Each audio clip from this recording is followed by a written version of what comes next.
Buenas tardes, mi nombre es Ramiro Mora Castrejón y en este caso me toca exponer el tema de concurrencia para la materia de taller de base de datos impartida por el ingeniero Lincio Díaz Gaitán.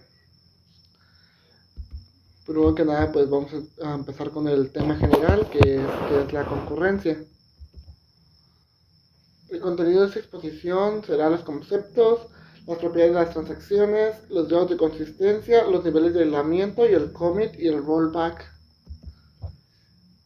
En esta exposición podremos ver algunos de los problemas que más se presentan cuando la concurrencia no se controla o algunos de los mecanismos de bloqueo que nos permiten manejar la concurrencia en las transacciones. De esta manera, los sistemas de control de concurrencia deberán garantizar la consistencia de las transacciones que se ejecutan de manera concurrente en una base de datos. También aprendemos más sobre qué es la sentencia commit y la rollback, los tipos de privilegios que se les dan a estas mismas, las propiedades de las transacciones que son y los grados de consistencia que pueden llegar hasta estas mismas, las que son las transacciones.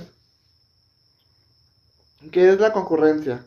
La concurrencia de base de datos es la capacidad de una base de datos para permitir que varios usuarios efectúen varias transacciones dentro de una misma. Esas son las principales propiedades por las que se separa una base de datos de otras formas de almacenamiento de datos, como las hojas de cálculo. Es decir, para que sea una base de datos o una transacción o una concurrencia, debe de ejecutarse en un programa, una base de datos. Los procesos concurrentes pueden ser ejecutados realmente en forma simultánea cuando estos son ejecutados en un sistema operativo, en un procesador, mejor dicho, en diferentes cada uno, si no, no se le puede llamar concurrencia. En cambio, la concurrencia simulada sí solo existe un procesador encargado de ejecutar todos los procesos, simulando la concurrencia, ocupándose de forma alterna de uno de los procesos a un pequeños intervalos de tiempos. De esta manera simula que se está ejecutando uno solo a la vez o todo al mismo tiempo. Por eso concurrente, que todo se ejecuta al mismo tiempo de la misma manera. También tenemos los casos de la concurrencia, que en este caso son tres de los que se puede dar o cómo se puede ir ejecutando la concurrencia, que es en la multiprogramación, ya que el tiempo del procesador es compartido dinámicamente con varios procesos que se están ejecutando dentro de la misma multiconcurrencia que se está usando. O sea, por eso es la concurrencia para varios procesos dentro de un procesador que se pueden ejecutar al mismo tiempo o ejecutados a la misma orden. También están las aplicaciones estructuradas, donde la programación estructurada se implementa como un conjunto de procesos concurrentes. Y por último, cuando tiene la misma estructura que hemos mencionado anteriormente, el diseño de sistemas operativos los cuales implementan un conjunto de procesos para poder llegar a realizar esa misma concurrencia de la que se está hablando, de la que hemos estado mencionando en estas anteriores diapositivas. También después de esto está el control de concurrencias en las bases de datos, que es mantener un orden para poder realizar un buen resultado, una buena concurrencia y no haya choques o bloqueos de los datos. El control de transacciones concurrentes en una base de datos brinda un eficiente desempeño del sistema de base de datos, puesto que permite controlar la ejecución de transacciones, operan en paralelo. Es decir, eso, las transacciones para que sean concurrentes deben ir una con la otra. No primero una y luego la otra, porque sería, no aplicaríamos la concurrencia de forma adecuada, sino que deben de ir al mismo tiempo. O sea, concurrentes, al mismo tiempo, al azar. Accesando a la información compartida y por lo tanto interfiriendo parcialmente una con otra. Siempre interfiriendo por traer información una de la otra para que sean unidas, anidadas en sí mismas. Para entender un poco mejor vamos a ver qué es una transacción, lo cual los sistemas que tratan el problema de control de concurrencia permiten que los usuarios que están usando esta concurrencia en los dispositivos asuman que cada una de las aplicaciones se ejecuta automáticamente, es decir, de forma pequeña y muy rápida, como si no existieran otras aplicaciones ejecutando concurrentemente, es decir, que no se interfieren a pesar de que hay otras aplicaciones que están ejecutando de la misma manera o al mismo tiempo de la que se está ejecutando la aplicación principal o la que queramos hacer. Esta abstracción de una ejecución atómica y confiable de una aplicación se le conoce como transacción, es lo que estamos viendo en estos momentos. La transacción es un algoritmo de control de concurrencia que asegura que las transacciones se ejecuten automáticamente haciendo la intercalación de estas mismas. Las ejecuciones intercaladas, cuyos efectos son los mismos que las ejecuciones seriales, son denominadas serializables y son correctos ya que soportan la inducción de la atomicidad de las transacciones que se están realizando. Para ver un ejemplo de lo que es un control de concurrencia, nos podemos imaginar, por ejemplo, en la vida real, el hecho de reservar un asiento de avión, reservar un boleto a un asiento de un avión, mediante un sistema basado en aplicaciones web, cuando decenas de personas en el mundo también están intentando entrar a esa aplicación para comprar los mismos asientos en el mismo avión a la misma hora con muchas personas. Esto nos va a dar una idea de lo crucial que es el control de concurrencia en un sistema de base de datos de mediana o gran escala. Es decir, cómo hacer que no choquen, que tantas personas estén al mismo tiempo en la base de datos, actualizando, comprando un boleto, dejándolo libre, cancelando, apartando un boleto, etcétera. Es como más o menos lo que tenemos que estar viendo o tomando importancia al momento de las concurrencias. ¿Cómo funcionan las transacciones? Cada transacción accede a información compartida sin interferir con las otras transacciones que se están realizando al mismo tiempo. Y si una transacción termina normalmente, todos sus efectos son permanentes, no pueden ser volátiles o de otra manera. En caso contrario, no va a tener efecto alguno lo que estamos realizando en el proceso o en la base de datos. Una base de datos está en un estado consciente si obedece todas las restricciones de integridad. Es decir, todos los registros de la tabla hagan referencia a un registro de otra tabla y correspondientes y todos estos deben de existir dentro de la base de datos y que estén bien definidas sobre ellas. Por ejemplo, aquí puedes ver una imagen que he colocado donde la base de datos está en un estado de consistente y es donde inicia la transacción. Después, la base de datos temporalmente en un estado inconsciente durante la ejecución de la transacción y se está ejecutando esa transacción.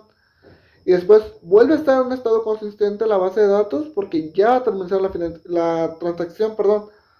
O sea, ya no está inconsistente porque ya no se está realizando ningún proceso o ningún envío de datos o algo así.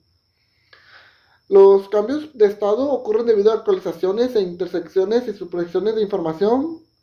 Por supuesto, siempre vamos a querer asegurar la base de datos y que nunca entre en un estado de inconsistencia o que se quede inservible por algún momento, porque esto va a traer muchos problemas en un proyecto a gran escala.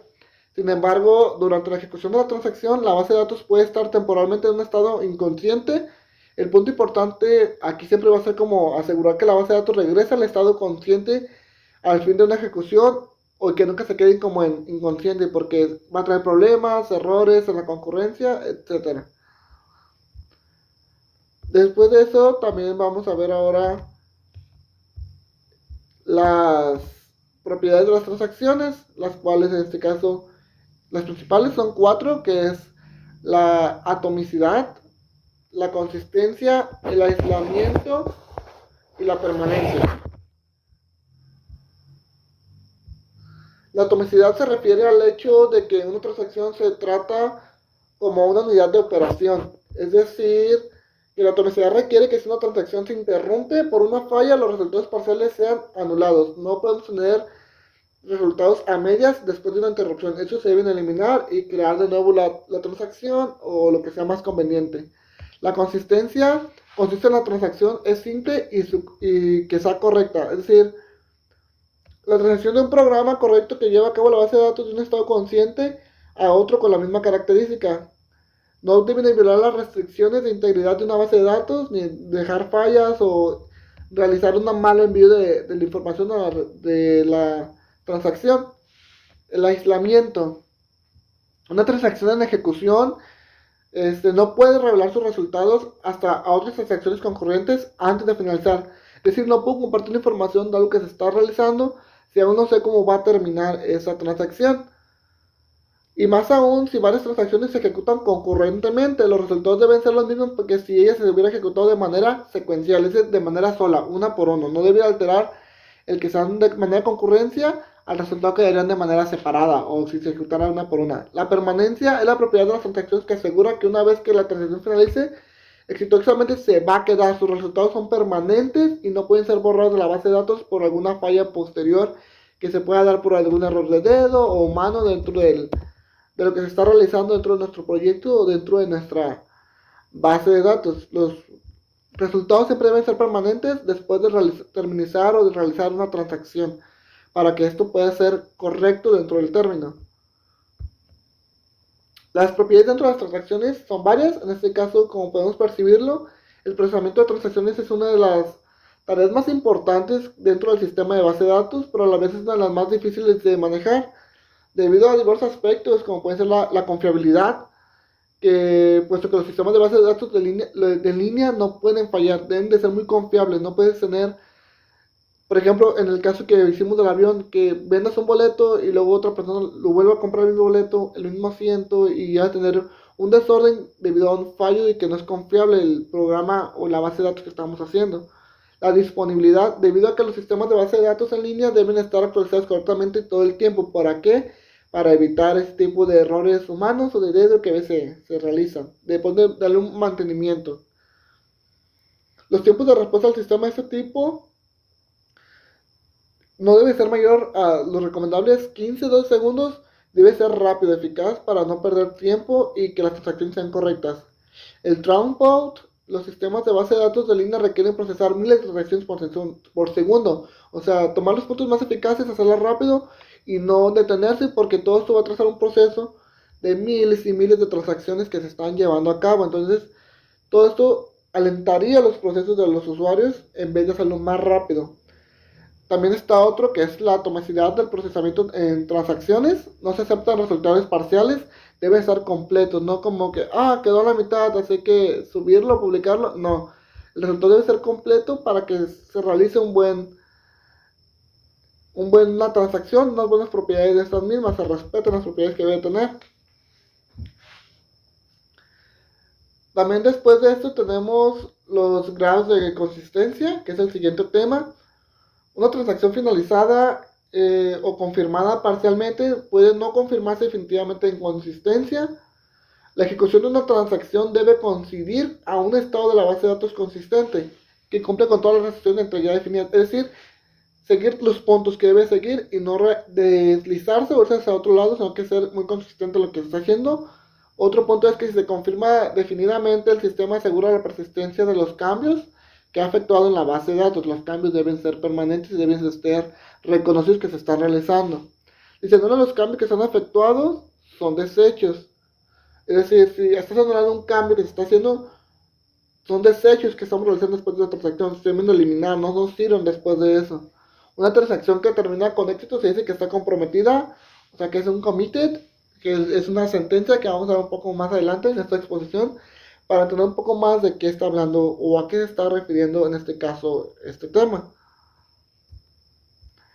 También pues podemos seguir con otros temas dentro de los grados de consistencia, que es los estados de una transacción, y es en cualquier momento la transacción solo puede estar en uno de los siguientes estados. Es decir, los estados o grados de consistencia en los que puede estar una transacción son activo, que es el estado inicial,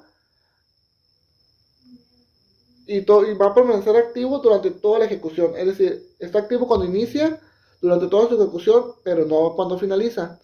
Está también parcialmente comprometida o uncommitted. Después de ejecutarse la última transacción, debe estar comprometida a terminar las transacciones que se están realizando dentro de la base de datos. También es fallida, failed, tras descubrir que no se puede continuar la ejecución normal. Es decir, cuando se comete un error y que no pueda permitir guardar datos a la mitad, como está comentado. O sea, no puede guardar una ejecución o una transacción a medias, sino que ya es fallida, porque no puede seguir con la ejecución normal, se ha cometido un error. Y también abortada, que es roll it back, después de haber retrocedido la transacción, establecer una base de datos a su estado anterior al comienzo de la transacción. Si cuando estamos haciendo algo que no nos parece y regresamos a nuestro estado original o al estado principal en el cual se había iniciado, para reiniciar todo el proceso y no guardar errores o una equivocación que hayamos tenido.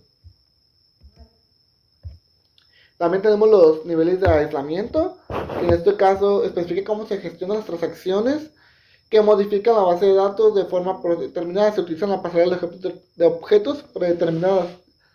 No todos los tipos de base de datos soportan cada nivel de aislamiento. Por ejemplo, las de MySQL Server o las de IBM soportan tipos diferentes. Algunos proveedores de base de datos utilizan diferentes nombres para los niveles de aislamiento. Esto puede cambiar, pero casi siempre es lo mismo. Solo cambiará el proveedor y la forma en la que se refieren a ellos, pero simplemente sus funciones o lo que pueden llegar a hacer con las transacciones es igual. Por ejemplo, en este caso colocado algunos ejemplos que son los niveles de aislamiento de comportamiento permitido que le vas a dar, qué tanta libertad le vas a dar de las transacciones en la base de datos. Por ejemplo, aquí tenemos nivel de reglamento, lectura no comprometida, lectura comprometida, la repetible y la secuenciable. Si va a ser sucia, si va a poder ser repetida, si va a ser fantasma, si se va a ver a los usuarios o no. Son ese tipo de niveles o de comportamientos que se le van a permitir o no a las transacciones dentro de la base de datos. Eso es lo que hace referencia. La lectura no confirmada se refiere a los cambios efectuados por las otras transacciones, están disponibles inmediatamente para la transacción. Es decir, los cambios que ha realizado una transacción van a estar disponibles para que los pueda modificar otra transacción, sí o no. Es lo que se refiere a la lectura no confirmada. También tenemos la lectura confirmada, que es una transacción que puede acceder solo a las filas confirmadas por otras transacciones. O sea, todo lo que tenga confirmada va a poder acceder a las otras transacciones o va a poder ser accedida a ella misma por otras transacciones que quieran obtener su información o lo que ha hecho dentro de la base de datos. La estabilidad del cursor. Otras transacciones no pueden actualizar la fila en la que se posiciona una transacción. No puedes editar nada de ella donde está puesta una transacción que se ha realizado. La lectura reproducible. Las filas seleccionadas o actualizadas por una transacción no se pueden cambiar por otra transacción hasta que ésta se complete. Hasta que ahora llegado a su fin es cuando va a poder actualizar o desactualizar las filas de esa misma transacción. Y serializable, que es un conjunto de transacciones ejecutadas simultáneamente y produce el mismo resultado que si se hubiera efectuado de manera secuencial. Es la más común, la secuenciable, que si yo hice algo de manera concurrencial, tienen que tener el mismo resultado que si lo hubiera hecho de manera separada. No debe por qué afectar, ni cambiar el resultado, ni nada de eso.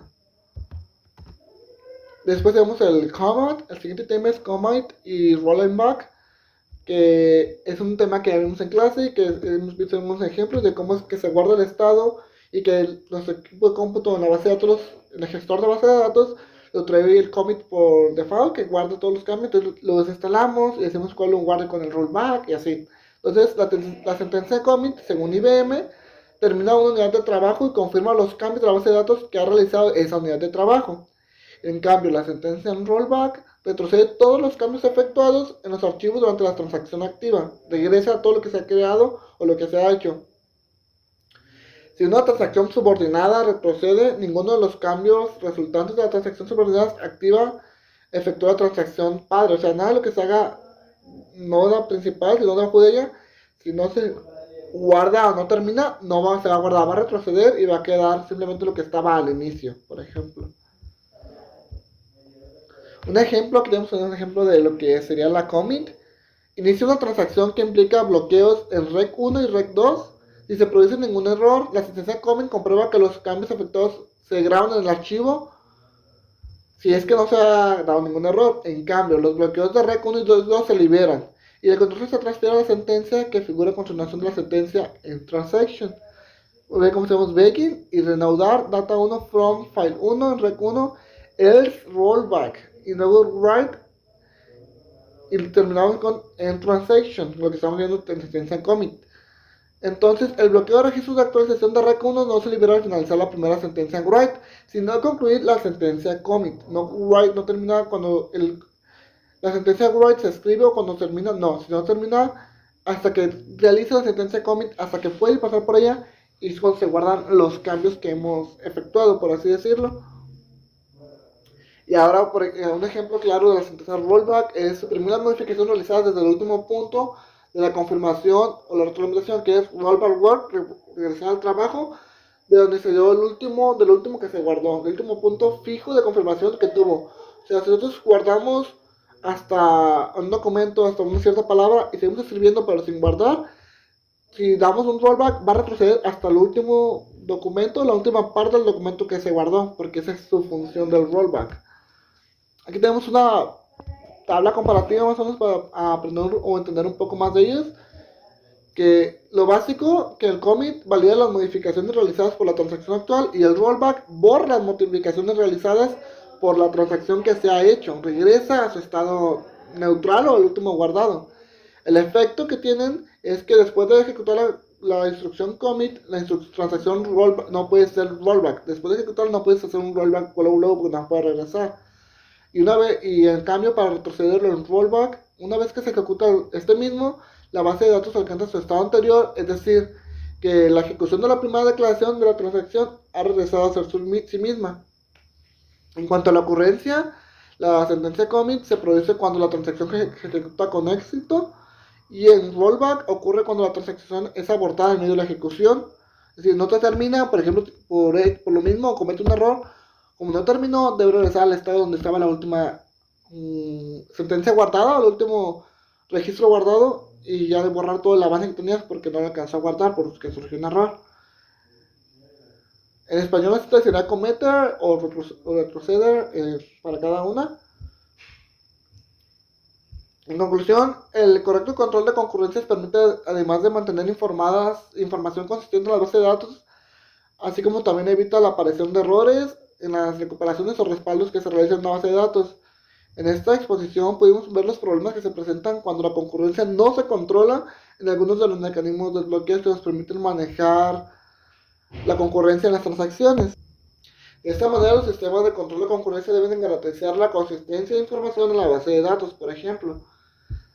También en mi opinión provocó que pudieran darme cuenta de la importancia que son los grandes sistemas utilizados hoy en día en los gestores de base de datos que se van a una altitud grande, como por ejemplo el ejemplo que vimos de la aerolínea, de la venta de asientos de un avión, cómo se debe ser preciso, rápido y con una concurrencia muy buena para evitar errores de ese tipo y que pues el proceso se realice como deben ser, las sentencias como deben de ser. Las transacciones, por ejemplo, en un banco, en un avión, hasta los sistemas de almacenamiento en la nube que tenemos en sus teléfonos o dispositivos, ya que sería bastante complejo llevar a cabo esos sistemas sin los controles de concurrencia existentes, como mencionado en esta exposición. Si bien creo que el principal control de la concurrencia se debe implicar a los bases de datos, sistemas gestores de base de datos, es necesario también comprender que el desarrollo que se debe trabajar de manera que sea capaz de detectar y procesar los semáforos que el control de concurrencia envía al usuario. El usuario debe aprender a entender cómo es que trabajan, cómo es que los programadores, los creadores los realizamos, etc. Y mi bibliografía es de IBM Corporation, de Google Sites y del libro de fundamentos de base de datos de McWill de 1998. De mi parte, eso sería todo, profesor. Espero sea de su agrado y el tema para mí quedó bastante bien entendido. Espero haberlo expresado de la misma manera y muchas gracias. Que tenga buen día.